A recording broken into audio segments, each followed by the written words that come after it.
Happy Monday, everybody. My name is Brandon Rosa, and welcome to another episode of the Xbox in 10 podcast, your weekly source of Xbox gaming news covered in around 10 minutes. Every Monday, this Xbox podcast covers new game releases, the previous week's Xbox gaming news, and we all learn an Xbox-related fun fact together. This show is on podcast services around the world, so please subscribe in your favorite and leave a review.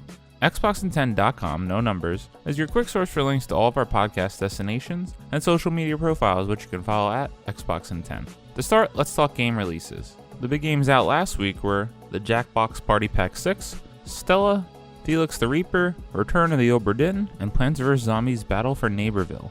The games coming out this week include E-Shade, WWE 2K20, Farming Simulator 19 Platinum Expansion, Street Outlaws The List, Cat Quest 2, Let's Sing Country, The Outer Worlds, and Call of Duty Modern Warfare. Very excited about those last two.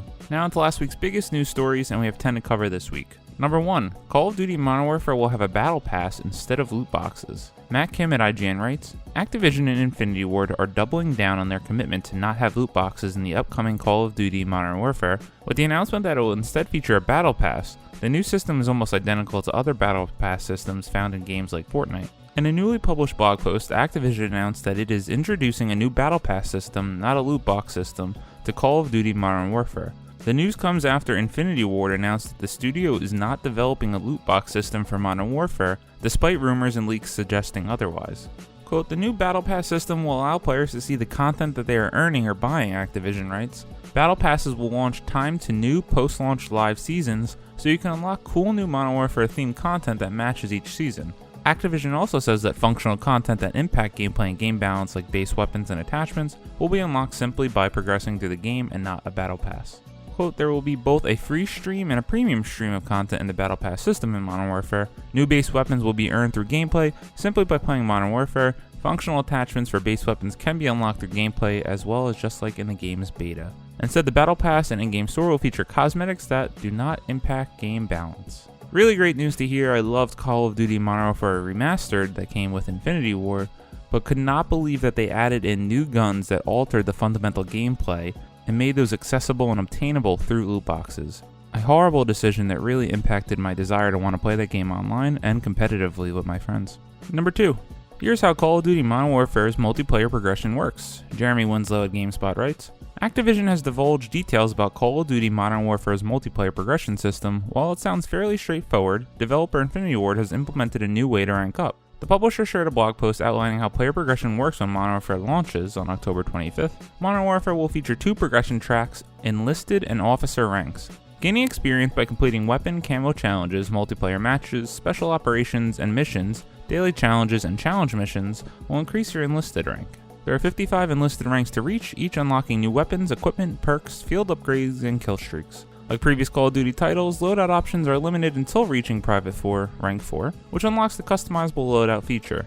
Modern Warfare will feature a brand new seasonal officer ranking system tied to new seasons. The officer progression track comes with 100 ranks to go through, a weapon blueprint is unlocked when you reach officer rank 1, and each level unlocks a special officer challenge. These challenges reward with plenty of experience, but also a special seasonal ribbon upon completion. Earning 10 ribbons unlocks a special seasonal emblem, with every 10 levels changing that emblem. You earn an animated emblem after collecting all 100 ribbons. Doing so also nets you another weapon blueprint. Officer ranks reset with each season, but the achievements, cosmetics, and rewards are unlocked permanently through Enlisted ranks as they never reset. Only good news has come out for Call of Duty Modern Warfare, and as Modern Warfare 2 being one of my favorite games of all time, I cannot wait to jump in. Number 3. All new heroes and villains are available today in Gears 5. October 16th, Dana Sissons on Xbox Wire wrote, It's been just over a month since Gears 5 celebrated its worldwide launch with Xbox Game Pass, and today we're evolving your Gears 5 multiplayer experience with 4 new characters. The COD Gear, the DB, the Warden, and General Ram, the ruthless Locust military leader. Every character added to Gears 5 will feature multiplayer abilities to master. These new heroes and villains are available today and can be earned through gameplay or purchased in the in-game store. This update also brings 2 new characters from Terminator Dark Fate into Gears 5 multiplayer, Grace featuring the voice actress of Mackenzie Davis, and the deadly new Terminator model Rev 9. Grace and Rev 9 joined the previously released T-800 endoskeleton and Sarah, voiced by none other than Linda Hamilton, in anticipation of the film's worldwide theatrical release on November 1st. All those enjoying Gears 5 multiplayer, have some fun with the new characters. Number 4. Halo Infinite dev assures everyone there's no creative dilemma at 343 after lead producer leaves. Matt Kim at IGN writes, back in August it was reported that Halo Infinite creative director Tim Longo left 343 Industries as part of a leadership shuffle. Over the weekend, Halo Infinite executive producer and lead campaign producer Mary Olson also left 343, inciting concerns over the status of Microsoft's next Halo game. Now an employee at 343 Industries has clarified what Olson's departure actually means for the Halo Infinite project. Over the weekend, various online posts began appearing on Reddit and Reset Era reporting that Olson left 343. Given the fact that 343 announced Olson would take over the Halo Infinite campaign team as lead producer, many wondered whether 343 was undergoing a leadership crisis. Following the speculation, Halo community manager John Junsek decided to clarify Olson's departure. Quote, I want to jump in and clarify what Tim and Mary's roles were at the studio because there seems to be quite a bit of confusion here. Quote, Tim's role as creative director was to help make creative decisions around the design and direction of the game, whether it was the campaign, multiplayer, etc. Mary's role as an executive producer and then lead producer on campaign was to help drive the game to its completion for our holiday 2020 release date, with the latter specifically focused on campaign deliverables. Unfortunately, the thread's title saying he was replaced with Mary Olson and also she left is far from accurate. It implies that Mary took over creative control of the entire game, didn't like what she saw, and then decided to leave. If that's what actually happened, I could totally understand getting worried, but that isn't the case as she was a lead producer and not a new creative director. Johnson clarified that a producer's job is to help the members of the development team track and hit deliverables, and that Olson has now joined Midwinter Entertainment to work on Scavengers. As such, fans shouldn't fret over the creative direction of Halo Infinite, as Mary's role as lead producer didn't overlap with Longo's former position as creative director. I think this is great that the community manager jumped in to clarify some of the speculation going on about these headlines, as anyone reading them would be concerned as I was seeing them, but good to hear everything should remain on track. Very excited about this game next year. Number 5. Game Pass subscribers play more games in more genres. Steve Watts at GameSpot writes, Xbox Game Pass is actually encouraging players to buy more games in more genres. According to the Microsoft ID at Xbox lead, Agostino Simonetta, said that the service is dramatically increasing engagement even outside the ecosystem of Game Pass itself. GameIndustry.biz reports that Simonetta's comments came at its GI Investment Summit in London. Among the facts and figures, he said that Game Pass subscribers are playing 40% more games, including those outside the Game Pass offerings. Quote, people that join the subscription are way more engaged, said Simonetta. Well, they have a lot of free games to play, but actually they're way more engaged outside the subscription. They go to stores and buy more games than they did before they joined. The company also found that 91% of subscribers polled say they have played a title that they wouldn't have without Game Pass. The data shows users are playing 30% more games than before they subscribed. Simonetta compares this to video subscription services, which gives users a chance to experiment with a new genre they may not have tried before. Love hearing all the positive news and headlines about Game Pass. I think it's one of the best values in the industry. Number 6. Microsoft rolls out customizable text filters for Xbox messages. Mike Fahey at Kotaku writes, rolling out starting today to Insider Preview members and coming soon to Xbox One owners everywhere, Microsoft's new Xbox text filters give users the ability to tailor the level of offensive content they're exposed through to private messages and eventually in profiles, clubs, and the activity feed. Don't worry, none is an option. Detailed in a post on Xbox Wire website, the new message safety settings feature 4 levels of protection against offensive content. There's unfiltered, which just lets the profanity slide on through. Medium allows in some more common profanity while filtering harsher words or terms associated with bullying. Friendly is the lowest setting and the default for child accounts, automatically hiding profanity and offensive terms. Mature only hides terms and phrases Microsoft has determined are almost always harmful to those on the receiving end. When a message with offensive content per the user's selected filtration level comes through, it is automatically hidden. Cool little filtering option as Microsoft continues to upgrade all their services in the Xbox ecosystem. Number 7. Obsidian can focus on, quote, next games thanks to Microsoft, says senior developer. Jordan Ramey at GameSpot writes, in November 2018, Microsoft announced the acquisition of Obsidian Entertainment, the developer behind Fallout New Vegas and Star Wars Knights of the Old Republic 2, The Sith Lords. The studio has also since expressed appreciation for Microsoft in the year following the acquisition, stating that being a part of Microsoft has provided an added level of security when it comes to making games. Quote, on the studio level, for me personally, one of the nice things is that now we're a part of Microsoft, we're focusing more on what the next games are going to be, rather than How do we pitch the next games? Obsidian senior designer Brian Hines said in an interview with WCCF Tech. Quote, when we're acquired, Microsoft said to us, we're buying you because we want you to keep making games the way you've been doing, not to change you, he continued. And that's been reassuring a lot of people on the team. We're not suddenly going to be asked to be a different studio than we have been. We've been given the assurance to keep making these games and that our fans like, hopefully on a grander scale and of better quality. It's a sentiment also expressed by Double Fine boss Tim Schafer, whose studio has recently also been acquired by Microsoft. I love hearing all the positive things that are coming from the recent acquisitions by Microsoft with all these developers. Only provides good for the industry and good for Microsoft's first-party outlook next generation.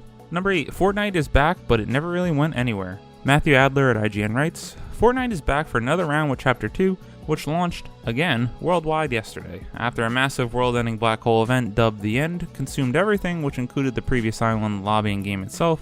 Fortnite has finally returned after being offline for almost 40 hours. The internet went into a frenzy this past Sunday with players and parents panicking after not knowing what happened to it. Many were worried about the cosmetic items they had purchased, as well as the status of their in-game currency known as V-Bucks. Epic Games pulled off one of the biggest marketing stunts in history by going into a full-blown blackout, taking everything offline from the game servers to the company's social media accounts, even locking the popular Reddit Fortnite BR subreddit from posting anything new. Due to the lack of communication, many players around the world were speculating when and if their favorite game would ever return. Well, I'm here to tell you that Fortnite is back and arguably better than ever. The new season brings with it a complete overhaul, including a brand new map with plenty of new points of interest to explore.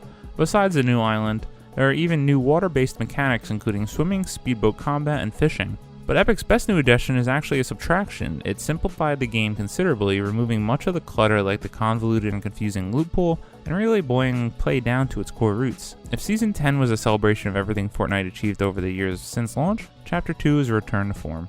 Gone are the many variations of the same weapon types, traps, grenades, and throwable objects. Epic has cut the loot pool down to 4 tiers of 8 core weapons. The assault rifle, burst assault rifle, pump shotgun, tactical shotgun, submachine gun, pistol, bolt-action sniper rifle, and rocket launcher, in what Epic is calling a streamlined weapon arsenal. Additionally, there are far fewer healing items, only a singular grenade type, and 1 trap. Mobility has also been reduced significantly as hoverboards and grapplers, plus the controversial brute mechs that were added last season, are no longer available. Epic has also simplified the leveling system in Chapter 2, offering more experience than ever that in turn earns you more in-game rewards. Really amazing to see the confidence that Epic has in Fortnite, taking the biggest game in the world offline for 40 hours. What a ballsy move. Fortunately, Fortnite didn't hook me like everyone else, but I am excited to jump back in and see what it's all about. Fallout 76's NPC update delayed until 2020.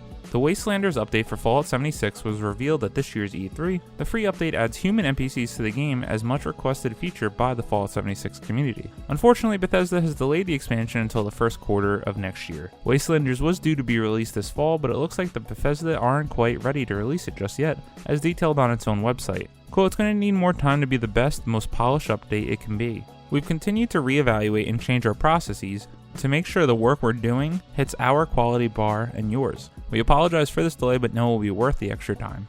When this was announced at E3, I actually got interested in Fallout 76, as I got the game as a gift and never played it given everything I read and saw and played in the beta. Unfortunate till 2020, but make it the best it can be. And number 10, Cyberpunk 2077 dev calls post-release microtransactions a bad idea. Alicia Judge at IGN writes, the head of CJ Projekt Red's Krakow studio, John Mamias, has said that Cyberpunk 2077 won't contain any microtransactions and called the practice of adding them into the game after release, quote, a bad idea. In an interview with GameSpot, Mamias said, I think it's a bad idea to do microtransactions after you release a game. It seems like it's very profitable, though it's probably a hard decision for the guy that runs the business to decide if we should do it or not. Quote, but if everyone hates it, why would you do something like that and lose the goodwill of our customers? Really cool to see someone from a developer at the top of their game release a statement like this on microtransactions. I could not agree more. Although some games do it right, it seems like the majority of the time they do just get bad press. As always, we end with a fun fact about Xbox, and this one involves the Call of Duty franchise. Credit to Wesley and Poole at Eurogamer. In 2010, Microsoft and Activision signed a multi-year agreement to bring Call of Duty game add-ons and map packs first to Xbox Live. The deal meant that all add-ons and map packs for Call of Duty Black Ops and future Call of Duty games were released first on Xbox, but in fact it was an extension of an agreement that began with the release of Call of Duty Modern Warfare 2 map pack Resurgence in June 2010. Wanted to highlight this little deal as most people now know, all of this content comes to PlayStation first, but that wasn't always the case. As the generation turned from Xbox 360 to Xbox One, Activision quickly signed that deal with PlayStation as they were the biggest console on the market, and now us Xbox gamers get stuck waiting and waiting. Thank you all for listening to the Xbox in 10 podcast, your weekly source of Xbox gaming news covered in around 10 minutes. If you like the show, please subscribe on your favorite podcast service, share it with your friends, leave a review, and follow on all social media at Xbox in 10. This past week I haven't had much time to game, but I squeezed in a Rocket League game or two and continued my grind on Destiny 2 in preparation for my raid attempt. My name is Brandon Rosa. You can follow me on Xbox at Brosa93. I hope you all have a great week and keep on gaming.